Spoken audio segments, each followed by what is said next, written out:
The Stack. People, Business, Technology. With Dan Tomaszewski of Everything MSP.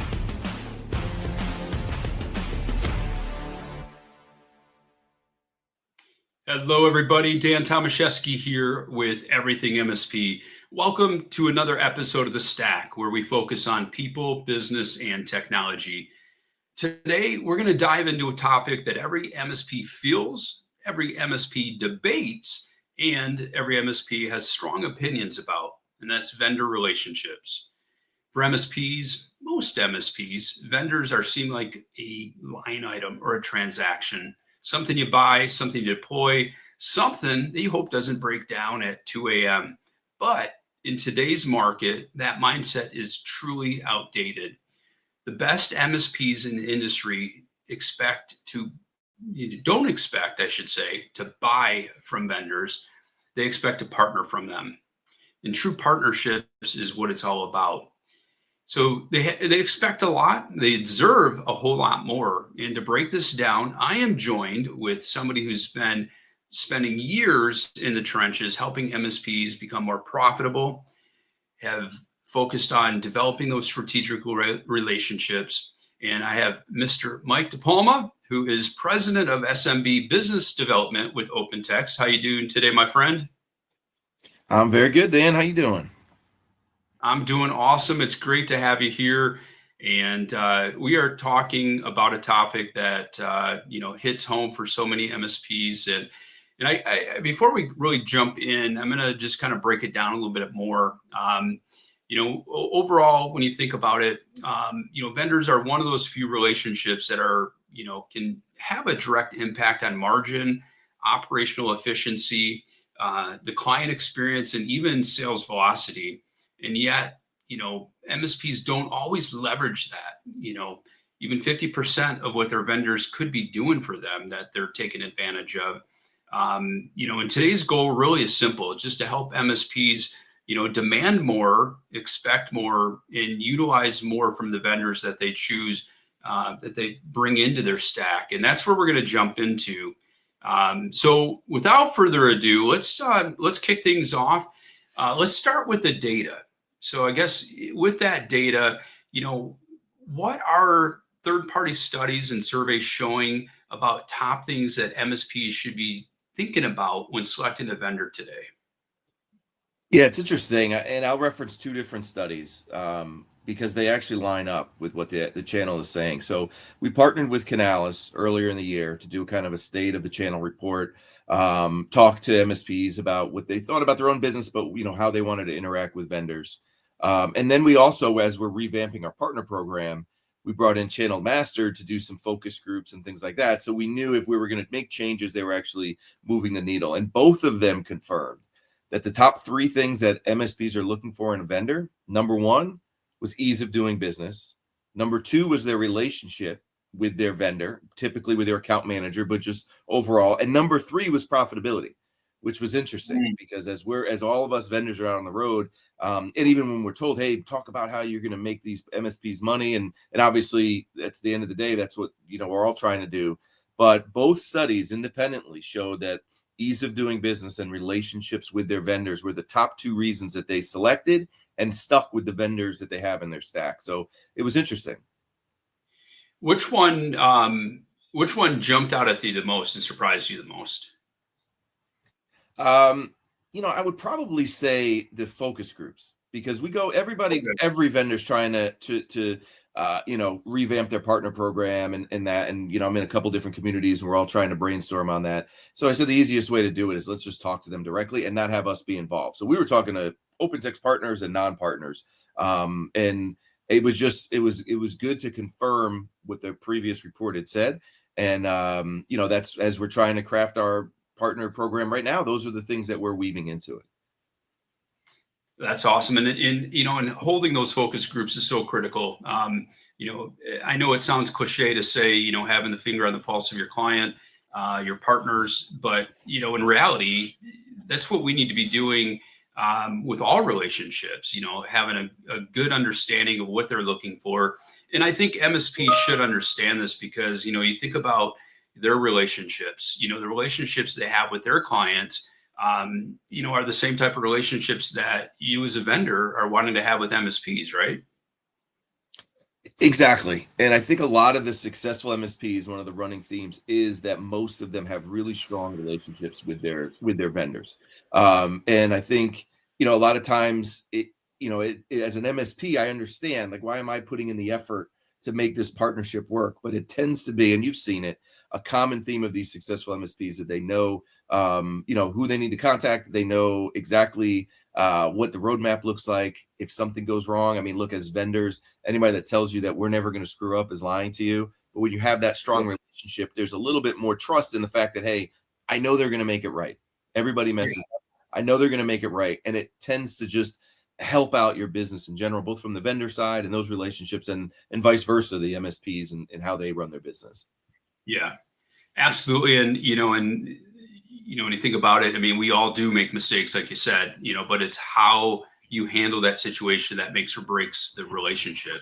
And so, we hear a lot about strategic partnerships, but what are some of the best MSPs doing differently to maximize their vendor relationships? So what we're starting to see, and I love this, is the MSPs are forcing the vendors to work together. I've got several MSPs that will put all of their strategic vendors on a call annually and say, hey, here's what I'm looking to do over the next 12 months. I need you guys, even though you might be competitors in certain areas, for the next 12 months, we're working together. I'm happy with my stack. And, it's a kind of a shift for the, obviously all the vendors, we all have platforms and we want you to standardize and all that stuff. But we're seeing now that kind of settling down that, I think a lot of MSPs want to consolidate down, but that doesn't mean they want to go to one. What they want is they want a stack of products with vendors that integrate, they work together. They're not stepping on each other's toes or doing any sort of bashing of each other. This is my stack. I need you guys to work together.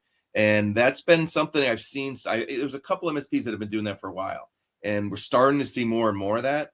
And as a vendor, I just know long term, that's going to be the best thing for us. Instead of these short term wins, I'm going to get you to switch this over now. No, I want to put together a long standing relationship, and we know we're going to be part of that stack and we're going to grow with you. So I think a lot of MSPs are starting to understand that you guys have a lot more power than you probably think you do in influencing what vendors need to do. And you need to capitalize on that.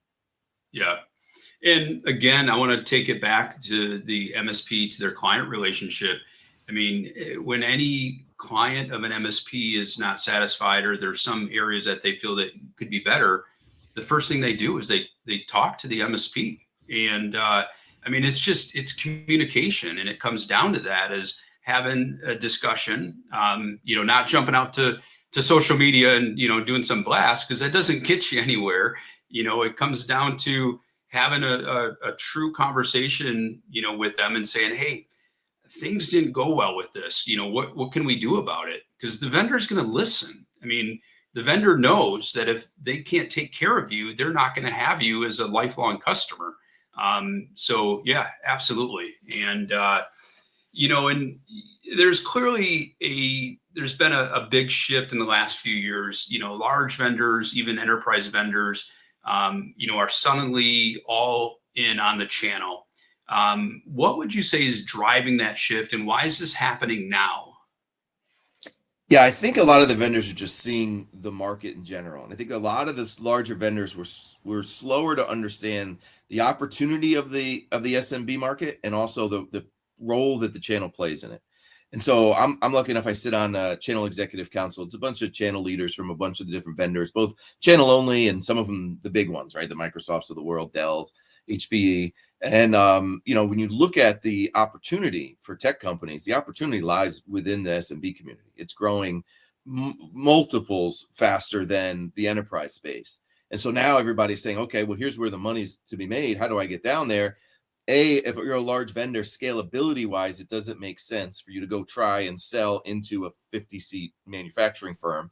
It makes much more sense scalability wise to say, I'm going to try to land one MSP who's got 50 of those clients, right? And they're going to be managing my level 1 support. They're going to be doing the sales. My route to market is much less expensive. And so a lot of these folks now are just kind of scrambling to figure out, okay, how do we develop a true partner program and not let them think that, hey, we're going and trying to go around their back and steal that first 50-person manufacturing firm, because we're going to cut off our nose to spite our face doing that. And so we're Yeah. seeing it all the way down. And so, I've been lucky. I come through the channel only side of things. I started with Datto, and then, after the acquisition Kaseya, and we were moving up market. Now you're seeing those large vendors moving down market, and we're kind of meeting in the middle there. And so Right. there's such an opportunity. And now they're understanding, all right, I get the channel. Now I understand why all this investment money is coming in, because it's a much more, again, scalable business model for me as a vendor to use. And so they Yeah. understand it again. So that what they're really looking for is guidance from the MSPs. I'm being completely honest. We're all sitting in our own boardrooms trying to figure out how we could better service the MSPs and differentiate ourselves. All of the major players are doing the same thing. Yeah, and I think for MSPs to understand too is the MSP market, the IT channel, collectively just makes up such a humongous share for so many vendors. And, in that realization of that, the thing is, so many vendors, they're truly embracing it and they mean it. It's not just something they're saying, it's something that they mean, because in order to grow and continue to drive deeper into that market, those relationships, what you say is truly something that they're going to embrace, and they're going to take advantage of and listen and implement, and so on. Based on everything that we've talked about, the data, the vendor behavior, the MSP behavior, what should vendors be doing differently to earn trust and to become true partners of MSPs? Yeah, I think the investment needs to be made in a strong account management team that really understand what the role of an account manager is in the channel. Yeah. That's first and foremost. And then secondly, into partner enablement. Whether it's, the simple stuff, the co-brandable marketing material, or whether it's, even deeper into, hey, let's bring in third-party experts to help you with business strategy, to not just help you with sales and marketing, but business operations, those things. And I think, I started out with Datto as an account manager. I've been in sales a long time, and it was a crash course for me to understand the mindset shift to be an inside sales manager as opposed to a smile and dial salesperson. Right. And Yeah. it takes a while. So I think vendors need to understand the value of having that experienced person in there that are having the real conversations. Not, look, every single MSP that's listening has had that call probably twice a week with a new sales rep saying, hey, I want to set up a call to learn about your business. Right. They're doing their job. Don't fault them. That's account managers doing their job. But I think as vendors, we need to change up what that approach is. I used to do onboarding training at Datto for new account managers, and I know that call. It's an awkward call, but you have to do it, right? And I said, do it differently. Send out an email and say, hey, I'd like to jump on a call so you can put a face to the name. And I want to set up a cadence for how we want to communicate with one another. I have some partners that want to talk weekly. I have some that want to do it monthly. Obviously, I have to do my job. I can't not contact you, right? But I should already have the basics in our CRM system, Salesforce, whatever you're using, where I don't need to sit there and say, how many clients do you have? Let's set up a cadence. And I find that MSPs respect that. They understand that these account managers have a quota and a goal. But if you come at it as like, hey, I need to know how do you want to communicate, because everybody's different. Instead of forcing, again, put the power back in the MSP's hands, as opposed to forcing, no, I need to have weekly calls with you, blah, blah, blah. MSPs get turned off by that because that's not a relationship, right? Right. Yeah, and I think too, when you get those calls, instead of getting frustrated, think about how can I take advantage of this call?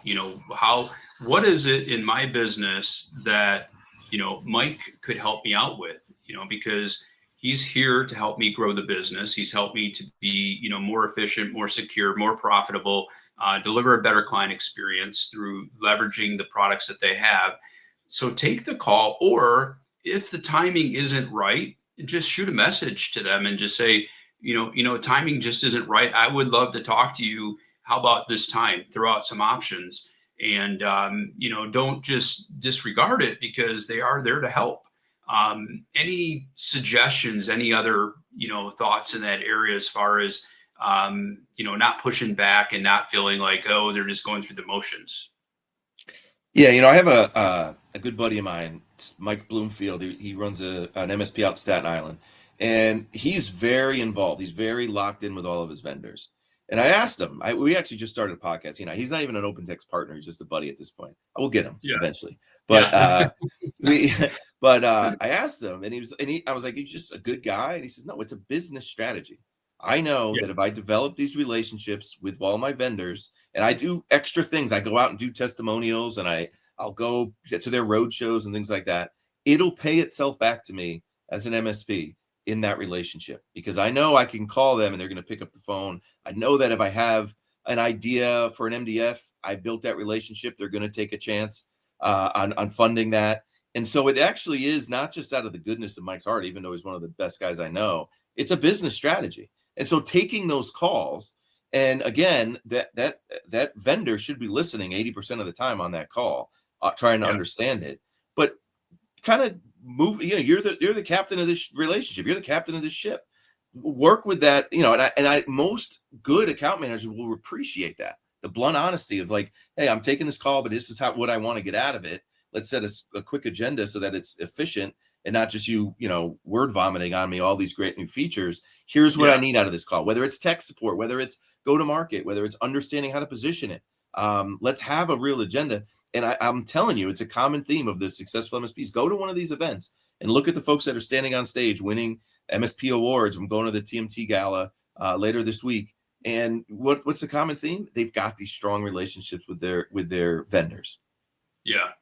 Yeah, he is a good guy. I've met him a few times, and I can tell that he's one of those MSPs that's truly on his business versus in his business. Just talking to him and seeing his posts. I follow some of his posts, and it's pretty cool, some things that he's done and he's doing. So definitely a good guy. And and I think too, with that being said, as far as being on your business, versus in it, when you are in your business and you're deep into the weeds, that's, I think, where the opportunity is just, it's just not there, because, you're so focused on just trying to put out fires that when you do get that vendor call, you are frustrated and you're like, I don't have time for this. And, and the reality is we have to make time, and, we have to delegate more. We got to focus on having the right people on the bus, doing the right things so that we can focus on growing the business, be able to take those calls,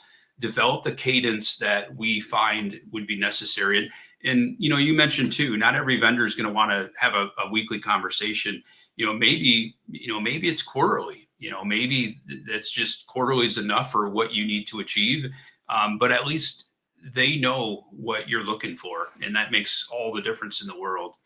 And, so, for our listeners, as we're wrapping things up here, OpenText, maybe you can give a quick, this might be tough, in like 60 seconds, give us your elevator pitch of what OpenText is, because you guys do have a very wide offering. Yeah, I mean, I would say our unique value proposition is pretty simple. So we're one of the largest Microsoft CSPs in the world. We're actually the longest standing Microsoft CSP. And we've got a great team of folks that'll help support you on not just, your setup and all that stuff, but actually making sure you're getting the rebates and all those things. But we're the only CSP that also has our own stack of security products. So all of the products that we offer, we own, other than Microsoft. So we're not a disty, but we're actually a platform of security products, both right and left side of Boom. And so we offer products a la carte. We have bundles. And the biggest thing is we're month to month as well. With no minimum. So you jump on board, you're going to get the top level support right away. And, you can test all of our stuff out. So it's been a really fun journey. I've been here since March. It's been really fun just getting the word out about what we're doing, because I think it's very unique. That's awesome. And one thing that totally jumped out at me that I think is going to jump out to MSPs is, no commitments. I think that's huge. Gives them that ability to jump in and not feel as if they're stuck. But you guys have a 30-day trial, and it's for anything, if I'm correct, in the Secure Cloud Suite. Anything in the Secure Cloud Suite, 30-day free trials, and we have free NFRs for everything as well, which is interesting. You talk about the vendor relationship. We did a report, and such a small amount of our existing clients are using NFR even for products that they own and they're buying and selling. So we got to do a better job of talking about the benefits of at least, trying out the NFR and using it internally to see if it's something you want to roll out. Absolutely. Mike, this has been awesome. I greatly appreciate it. And I know our audience does as well. Vendor relationships are one of the biggest levers that MSPs can pull, not just to protect their clients, but to grow the margin, accelerate go-to-market, create smoother operations.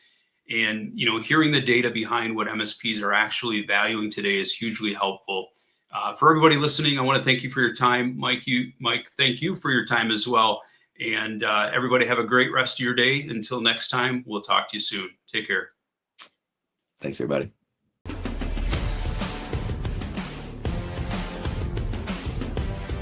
Thank you for listening to The Stack.